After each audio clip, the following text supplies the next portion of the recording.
Olive is an ostrich. She lives with her family in the outback. But Olive is very different.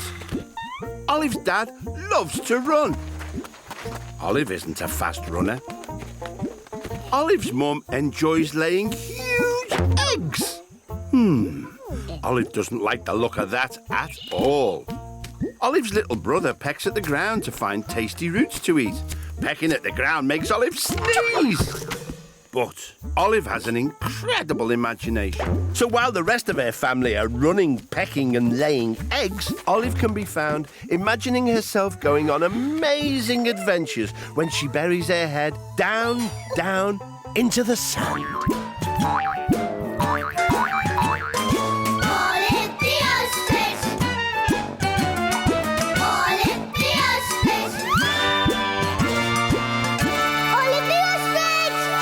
Until she popped up somewhere new.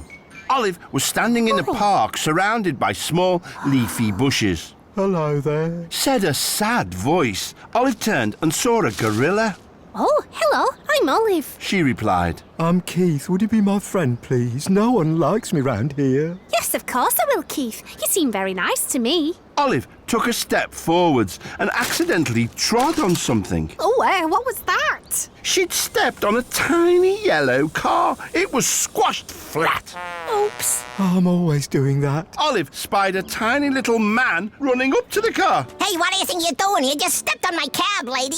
I'm very sorry. I didn't see it down there. It was then Olive noticed that the leafy bushes were actually tiny trees in a park.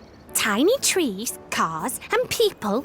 Wait a second, I'm a giant ostrich. And I'm a giant gorilla. There were tall skyscrapers surrounding the park. Olive was nearly as tall as some of them herself. Then Olive heard shouting.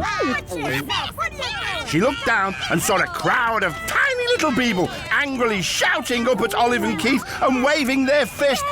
They started throwing things at Olive's legs. Ouch! Ow! Careful! They don't like us because we keep stepping on things. Maybe we should go somewhere else, Keith. Keith and Olive walked out of the park and down a wide avenue.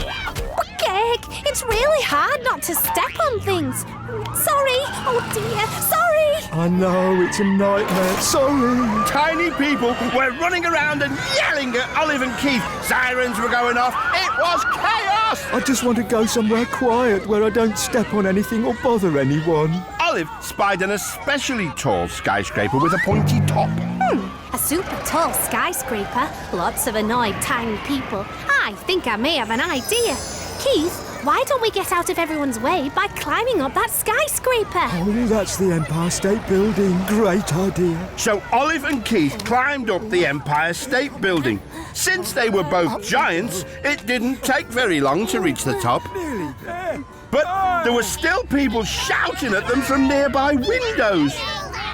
Oh, I wish they knew I was friendly. Olive saw a helicopter swoop in and circle round them. But something was wrong with the helicopter. The rotor blade stopped turning and it started to fall. Quick, Keith, catch it! Keith held out his hand and caught the helicopter. Got it. A woman jumped out and stood on Keith's hand, followed by a man with a tiny TV camera. Whoa, that was close. Katie Waters, NYC News, reporting live. And we've just been saved by the giant gorilla. All the people looking out of the office windows cheered.